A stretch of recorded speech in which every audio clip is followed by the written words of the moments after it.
Aro sa ibabaw. Ayun. So ito pala, ayan o, makikita ninyo may aro. Ibig sabihin, yung aro na yan ay nasa ibabaw. Okay?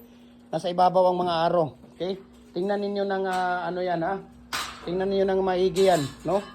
At ito naman na 4 holes na to. At ay papadala din ito natin sa kay tawag dito sa kay Chokara Kitchenware, no? Ng MC Brioni Street, Highway Tipolo beside Petron Chokara Kitchenware, Cebu City. Okay? Ang order niya dalawang detachable, ayan, no? Detachable po 'yan, no? Tinatanggal na nila, ayan, nababaklas na po 'yan, no? So follow po kayo sa ating personal Facebook page.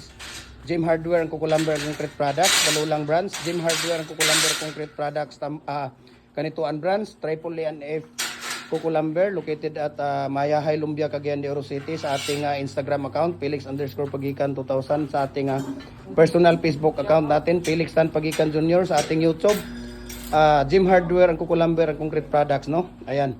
At saka yung order niya, ito sa kanya na ito. Ayan, yung order niya. Okay?